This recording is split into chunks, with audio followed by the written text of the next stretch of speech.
নমস্কার, দেখছেন কলকাতা টিভি। আপনাদের সঙ্গে রয়েছি আমি ঋষিকেশ।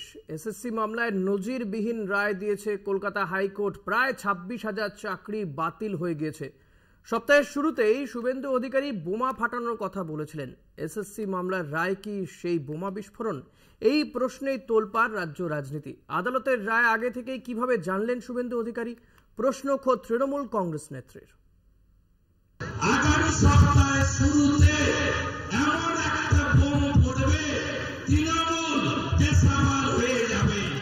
গদ্দারা যখন বলছেন বোমা ফাটাবো, আমি বলি আগে একটা কালী পটকা ফাটা। বোমা তো তোদের বিরুদ্ধে আমরা ফাটাবো। ভোটের মুখে শুভেন্দুর বিস্ফোরণ হুঁশিয়ারি, যাকে ঘিরে জোর চর্চা। এরই মধ্যে সোমবার এসএসসি মামলায় রায় দিয়েছে কলকাতা হাইকোর্ট। প্রায় 26,000 জনের চাকরি বাতিল হয়েছে, যা নিয়ে তুঙ্গে রাজনৈতিক চাপানুতোর। প্রশ্ন উঠছে, এই বিস্ফোরণের কথাই কি বলেছিলেন বিরোধী দলনেতা? কোর্ট কি রায় দেবে সোমবার? তুই শনিবার দিন জানলি কোত্থেকে? যদি রায়টা নিজেরা লিখে না দিস, যদি রায়টা নিজেরা তৈরি করে না দিস, তোরা জানলি কোত্থেকে? কালকে সিবিআই কার বাড়িতে যাবে আগের দিন বলে দিচ্ছিস? নিয়োগ দুর্নীতির রায়ে ভোটের মুখে আদালতে ধাক্কা খেয়েছে রাজ্য। অস্বস্তিতে শাসক দল তৃণমূল কংগ্রেস। আদালতের রায়কে হাতিয়ার করে তৃণমূলকে নিশানা করেছেন পদত্যাগী বিচারপতি অভিজিৎ গঙ্গোপাধ্যায়।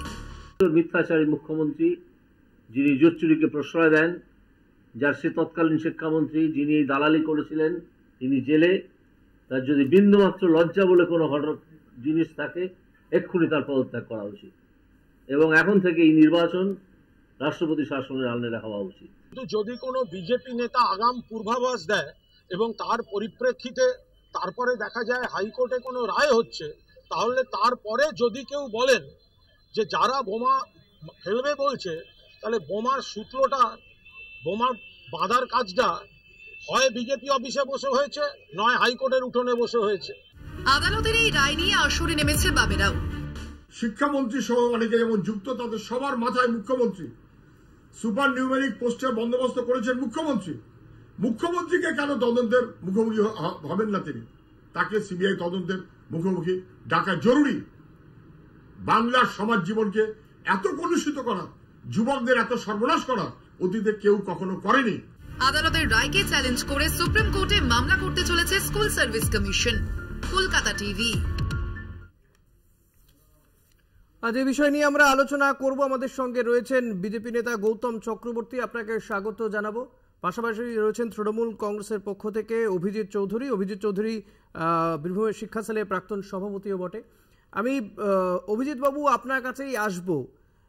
অভিজিৎ গঙ্গোপাধ্যায়, যিনি বিজেপির প্রার্থী, প্রাক্তন বিচারপতি, তিনি বলছেন মিথ্যাচার করছেন মুখ্যমন্ত্রী এবং যারা চাকরি পেয়েছে তারা জোচ্চুরি করে চাকরি পেয়েছে, তাদের চাকরি করার এক মুহূর্তেরও কোনো অধিকার নেই। পাশাপাশি মুখ্যমন্ত্রীরও পদত্যাগ দাবি করেছেন। কি বলবেন?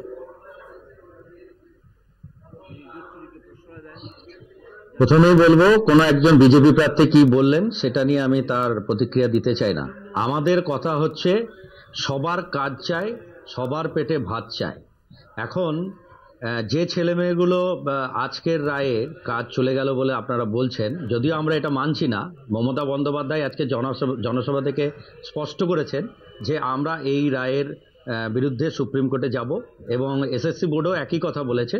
সুতরাং আমরা এই যে ছেলে মেয়েগুলো যাদের কাজ আজকে কাজ হারা হলো বলে আমরা অনেকেই উল্লসিত হচ্ছি, তো এই যে 26,000-এর পরিবার তারা কোথায় যাবে? তাদের জন্য তো ভাবতে হবে। তাই উল্লসিত হচ্ছেন? আমি উল্লসিত হচ্ছি না, বিজেপি উল্লসিত হচ্ছে। আমরা বলছি তো যাদের কাজ গেছে তাদের কাজ থাক, এবং যারা আন্দোলন করছে বা উল্লসিত বিজেপি হচ্ছে, তারা একটা টাটকা ইস্যু পেয়ে গেল বলে মনে করছে, কিন্তু টাটকা ইস্যু তো নয়, এটা মানুষের কাজের প্রশ্ন। আজকে 8 বছর চাকরি করার পরে তাদের যে পরিবার, তারাই আজকে কোথায় যাবে? আপত্তি নেই, সাদা খাতা জমা দিলেও কোনো আপত্তি নেই। দেখুন, এইটা কাজের প্রশ্ন নিঃসন্দেহে। যারা চাকরি পেয়েছেন, আমরা সুপ্রিম কোর্টে যাচ্ছি, তখন রায় বেরোলে সুপ্রিম কোর্টে যাচ্ছি, আমরা সুপ্রিম কোর্টে আমরা যাচ্ছি। রায়টা সম্পূর্ণ হোক, সুপ্রিম কোর্টে রায় আসুক, তারপরে বলবেন। কিন্তু এই মুহূর্তে এই 26,000 মানুষের পেটের ভাত কে জোগাবে? এই 26,000 মানুষের পরিবার কোথায় যাবে? এটা কিন্তু সব থেকে বড় প্রশ্ন। তাই মমতা বন্দ্যোপাধ্যায় যে কথা বলেছেন যে আমরা তোমাদের পাশে আছি এবং তোমরা কোনো সময় ভেঙে পড়বে না, আমরা বলছেন অভিজিৎ বাবু, যদি তোমরা ভেঙে পড়বে না। কলকাতা হাইকোর্টের যা রায়, আপনি বলছেন সুপ্রিম কোর্টে যাবেন, সুপ্রিম কোর্টেই গিয়েছিল এই মামলা, আবার সুপ্রিম কোর্ট হাইকোর্টকে ফিরিয়ে দিয়েছিল, কিন্তু নিঃসন্দেহে সুপ্রিম কোর্ট যাওয়ার জায়গা রয়েছে, কিন্তু এখনো পর্যন্ত যা রায়, আপনার যা বক্তব্য তাতে তো আপনি বলছেন যে তাহলে যে চুরি করে যে মানুষটা পেট চালায় তাকেও সমর্থন করতে হবে। না, আমাদের সুপ্রিম যে ছেলেটি বই দেখে টুকলি করে পরীক্ষা দেয়, তাহলে তো তাকেও পাশ করিয়ে দিতে হবে অধ্যাপক টিচারদেরকে। আপনার কথা বিজেপি বলছে আমাদের প্রাথমিকভাবে, আপনার কথা অনুযায়ী তো তাই দাঁড়াচ্ছে না, সাদা খাতা জমা দিলে পাস, মানুষের কাজ, সাদা খাতা জমা দিলে পাস, অভিজিৎ বাবু সাদা খাতা জমা দিলে পাস, সাদা খাতা জমা দিলে পাস করে যাবে। এটা বিজেপি বলছে, এটা বিজেপি বলছে, এটা বিজেপি বলছে। আমরা সুপ্রিম রায় না পাওয়া পর্যন্ত আমি যদি ধরেই নিই এই যে 26,000 পরীক্ষার্থী, তার মধ্যে 10,000 ছেলে মেয়ে, 10 জনও যদি সাদা খাতা জমা দিয়ে চাকরি পেয়ে থাকে, আপনি সেটাকে বলছেন সঠিক হয়েছে? তাদের পেট কিভাবে চলবে কে দেখবে? না, আমি সেটা সঠিক বলছি না, সেটা সুপ্রিম রায় আসুক যে 10 জন না 20 জন, কিন্তু একটা প্যানেল বাতিল হয়ে যাবে, এটাকেও মেনে নেওয়া যায় না। গৌতম বাবু কি বলবেন? তাদের পরিবার আছে। গৌতম বাবু কি বলবেন? এই যে তৃণমূল কংগ্রেসের পক্ষ থেকে বলা হচ্ছে যে এই মমতা বন্দ্যোপাধ্যায় বলছেন বিচারালয় বিজেপির বিচারালয়, কোট আনকোট বলছি, মমতা বন্দ্যোপাধ্যায় কথা বলছেন। দেখুন, ঘটনাটা হচ্ছে উনি বলছেন যে এদেরকে দেখবে হচ্ছে তৃণমূল সরকার। আসলে তৃণমূল সরকারের দেখা উচিত, কারণ তারা যেভাবে টাকা নিয়ে তাদেরকে চাকরিটা দিয়েছে, এই মুহূর্তে এই কথা যদি তৃণমূলের সুপ্রিমো না বলতো, তাহলে এতক্ষণে তৃণমূল নেতাদের বাড়িতে ঘেরাও হয়ে যেত এবং তারা গাছে বাধা পড়ে যেত জনসাধারণের কাছে। গরিব মানুষরা তাদের টাকা সোনা গয়না বন্ধক দিয়ে চাকরির লোভে তৃণমূল নেতাদের প্রলোভনে পা দিয়ে এই কাজটা করেছে।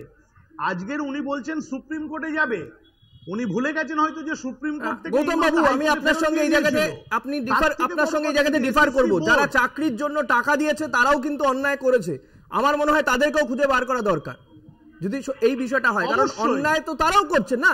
চাকরি পেতে গিয়ে সরকারি চাকরি পাবো বলে আমি লক্ষ লক্ষ টাকা, আমার বাবার জমানো সমস্ত জিনিস, আমার সম্পত্তি সব দিয়ে দেবো। আজকের তারা এই প্রলোভনে পা দিয়েছে তৃণমূল নেতাদের, তারা যেমন দোষী তাদেরও শাস্তি হওয়া উচিত। তাই জন্যই তাদের বেতনটা ফেরত চেয়েছে কোর্ট, যে সুদ সমেত তাদের টোটাল বেতন ফেরত দেওয়া হোক, এটাই তাদের শাস্তি। আর তৃণমূল সরকার আমরা কার কাছে শুনছি? দুর্নীতিগ্রস্ত। শুধু তো দেখলেন এখন শিক্ষা, ভারতবর্ষের শিক্ষাটাকে যারা বিক্রি করে দিল আদানি আম্বানির কাছে, তাদের মুখে বড় বড় কথা মানায় না। এরপরে আপনি যাবেন ফায়ার ব্রিগেডের চাকরি, সব চাকরির ক্ষেত্রে দুর্নীতি। সবে শুরু দাদা, অপেক্ষা করুন, দেখতে পাবেন কি হচ্ছে। এসএসসি বোর্ড বলছে সুপ্রিম কোর্টে যাবে, আপনি রেলে যান, হলফনামা দিয়ে আপনি পোস্ট অফিসে যান, আমি 5,000 লোককে আপনি গোটা ভারতবর্ষের শিক্ষা ব্যবস্থা। গৌতম বাবু, এই মামলার রায় এটা হতে পারে, শুভেন্দু অধিকারী কি করে জানতে পারেন আগাম? শুভেন্দু অধিকারী কি করে জানতে পারেন আগাম? এই প্রশ্নের উত্তর নেব আপনার কাছ থেকে, তবে একটা বিরতি নেওয়ার সময় আসবো। গৌতম বাবু একটা বিরতি নেব, বিরতির পরে ফিরে আসবো এই আলোচনা, এবং আপনার কাছ থেকে এই উত্তর চাইবো আমি। একটা বিরতি নিয়ে ফিরবো, সঙ্গে থাকবেন। ফিরে এলাম বিরতির পর, দেখছেন নারদ, আপনাদের সঙ্গে রয়েছি আমি ঋষিকেশ। আমি অভিজিৎ বাবু আপনার কাছে আসবো, নিঃসন্দেহে গৌতম বাবুর কাছেও যাবো পরে। আমি অভিজিৎ বাবু আপনার কাছে আসবো। বিরোধীরা বলছে, বিশেষ করে বাম বিজেপি, তারা বলছেন যে মমতা বন্দ্যোপাধ্যায়কে কেন এই তদন্তের আওতায় নিয়ে আসা হবে না, সিবিআই কেন তার পর্যন্ত যাবে না, তদন্ত হবে না, কারণ এই যে সুপার নিউমেরিক পদ তৈরি করা হয়েছিল সেটা বিরোধীরা বলছে তো সবাই হয়েছিল, মন্ত্রিসভার সিদ্ধান্ত ছিল। বিরোধীরা বলছে তো কোন বিরোধী? এখানে একটা কথা বলছি, তুম মুঝে চাঁদা দো মে তুঝে ধান্দা दूंगा और চাঁদা नहीं दिया तो ईडी का फंदा दूंगा। তো এই যাদের, এই বিরোধীদের, মানে কেন্দ্রীয় সরকারের এটাই হচ্ছে মেন ফান্ডা, মানে চাঁদা দাও ইলেকট্রাল বন্ডে। হ্যাঁ, এবং এই যে একটা বড় স্ক্যাম, এই যে ডাকাত, ওনাদের কথা না বলাই ভালো। 34 বছরে ইলেকট্রাল বন্ডের যে বড় ডাকাত তাকেই তো ধরতে হবে, তো সেই ডাকাতদের কথা শুনে আমি কোনো উত্তর দেবো না। বিজেপি যদি আর ডাকাত হয় তাহলে বামফ্রন্টের আপনারা কথা কি? বলেন না, 34 বছরে যে দুর্নীতি করে তারা মানুষ তাদেরকে পরিত্যাগ করেছে, সুতরাং তাদের কথার উত্তর দেওয়ার প্রয়োজন নেই। এখন বিষয়টা হচ্ছে মানুষের জীবন জীবিকা, এই সম্বন্ধে আমাদেরকে ভাবনা চিন্তা করতে হবে। এবং আজকে দেশের চিন্তা করুন, দেশের পুরো শিক্ষা যে ব্যবস্থা, এডুকেশন সিস্টেম, সেটা পুরোটাই আজকে বিক্রি করে দেওয়া হচ্ছে। টোটাল যে একটা বিদ্যালয়ের যে ইনফ্রাস্ট্রাকচার বা টিচার নিয়োগ বা রাজ্যের শিক্ষা ব্যবস্থা কোথায় রয়েছে? রাজ্যের মমতা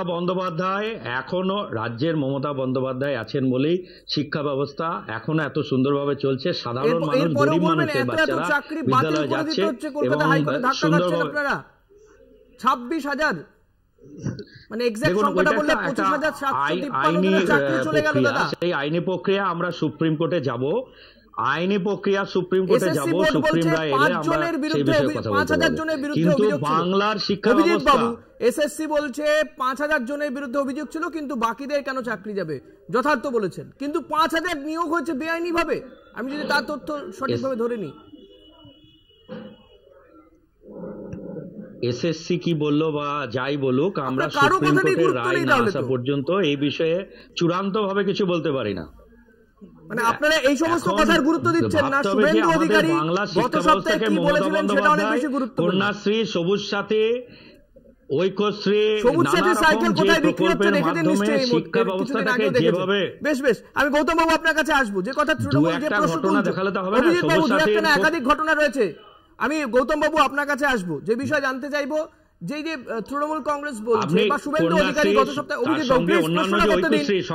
মাঝখানে কথা বলবেন না, ছাত্রছাত্রীদের জন্য প্রশ্নের মাঝখানে কথা বলবেন না। অভিজিৎ বাবু আমার প্রশ্নের মাঝখানে কথা বললে আমি কথা বলতেই দেবো না, প্রশ্নটা করতে দিন গৌতম বাবুকে। গৌতম বাবু, এই যে তৃণমূল কংগ্রেস বলছে বা শুভেন্দু অধিকারীও গত সপ্তাহে বলছিল যে সামনে আগামী সপ্তাহে ধামাকা হবে, ধামাকাটা কি সেটা আজকে যেটা হলো সেটা কি করে জানলেন শুভেন্দু অধিকারী যে আজকে এই রায় হতে পারে? দেখুন, আমি একটু এই ব্যাপারটা বলি আপনাকে। আমি প্রফেশনালি একজন আইনজীবী, হ্যাঁ আমি জানি। যারা কলকাতা হাইকোর্টে প্র্যাকটিস করে তারা একটা কেসের মেরিট বোঝে। আজকের এই কেসটা যেভাবে যারা দেখেছে, যে সকল আইনজীবীরা শুনেছে, তারা এটা ধরেই নিয়েছিল যে এটা সরকারের বিরুদ্ধে রায় যাবে। কারণ এসএসসি যখন বলছে যে আমার 5,000 চাকরির দুর্নীতি, ওই জন্য শুভেন্দু বাবু গণপ্ত উনি আগে থেকে সব জানতে পারেন বিশ্বাস করবে কি রায় হবে। ওয়াশিং মেশিনে ঢুকে গেছেন, তো বিজেপি ওয়াশিং মেশিনে শুভেন্দু অধিকারী ঢুকে গেছেন, তাই উনি সব জানতে পারেন যে কি রায় হবে, কি হতে চলেছে। শুভেন্দু অধিকারী প্রচুর অ্যাডভোকেটের সঙ্গে আলোচনা করেন, কথা বলেন, কারণ এই চোর সরকারের বিরুদ্ধে প্রতিদিনই তো সে হাইকোর্টের আদালতে যাচ্ছে। উনি আগাম রায় কি করে জানলেন? তৃণমূল সরকারের মুখ পুড়ছে। কাজেই হাইকোর্ট চত্বরে কান পাতলেই শোনা যাচ্ছিল যে এইটা রাজ্য সরকার গেল। আর উনি বলছেন সুপ্রিম কোর্টের কথা, আইনি প্রক্রিয়া। আমরাও তো বিভিন্ন ভাবে কান পাচ্ছি, দেশের বিভিন্ন স্ক্যামে সেই কানে ঢুকছে না শুভেন্দু অধিকারী। এই নারদ মামলাও তো আমরা দেখেছি যে ভোটের আগে সে ভিডিও প্রকাশ হচ্ছিল, কিন্তু তৃণমূল কংগ্রেসই বিপুল ম্যান্ডেট নিয়ে তারা জিতে এসেছিল। আপনারা আদৌ কি মনে হয় যে এই বিষয়গুলো কোনোভাবে এই নির্বাচনে কোনো এফেক্ট হতে পারে? এটার সাথে না আমরা দেখুন, আমরা রাজনীতির জন্য এইটা নয়, এটা সাধারণ মানুষের একটা অধিকার। আজকের কোর্টের মতো চলবে, আইনের মতো চলবে, সেটা নিয়ে ভারতীয় জনতা পার্টি রাজনীতি করে না। ভারতীয় জনতা পার্টি রাজনীতি করে মানুষের সাথে। আর তৃণমূল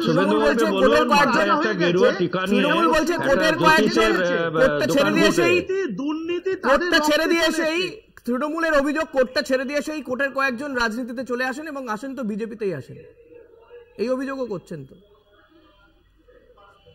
না দেখুন, এটাই তো সবথেকে বড় আশ্চর্য যে কে বিজেপিতে আসছে, কে অন্য দলে যাচ্ছে, এটা কথা না। কথা হচ্ছে দুর্নীতি। আজকের প্রমাণ হয়ে গেল যে জাস্টিস গাঙ্গুলি যেটা বলেছিলেন, যা রায় দিয়েছিলেন, আজকে সেটা প্রমাণিত যে আজকের এই 26,000 দুর্নীতিগ্রস্ত লোকের চাকরি চলে গেল। আজকের যারা বড় বড় কথা বলেছিল তারা আজকের কোথায়? আজকে জাস্টিস গাঙ্গুলির কথায় গোটা দেশের ক্ষেত্রে দেখুন, গোটা ললিত মোদী কোথায় গেল? তাই না? আজকে তো আর পিসি ভাই ললিত মোদী কোথায় গেল? কালো টাকা কবে আসবে? কালো টাকা কবে আসবে? রাজ্যের মানুষরা, আপনার শুভেন্দু অধিকারী যে নারদ মামলায় অভিযুক্ত, তাকে সিবিআই কবে ডাকবে? এই প্রশ্নগুলো করুন। ফ্ল্যাট থেকে পাওয়া গেছে না, এই টাকাগুলো ফেরত নেওয়ার জন্য আজকে আর সবাই নেই। অভিজিৎ বাবু, অনেক ধন্যবাদ জানাবো। আমাদের সময় শেষ আজকে। নারদ আজ এখানেই শেষ করব। ধন্যবাদ জানাবো আমাদের দর্শকদেরকেও যারা এতক্ষণ ধরে আমাদের এই অনুষ্ঠান দেখছিলেন। পরবর্তী খবর জানতে দেখতে থাকুন কলকাতা টিভি, রাত দিন 7 দিন।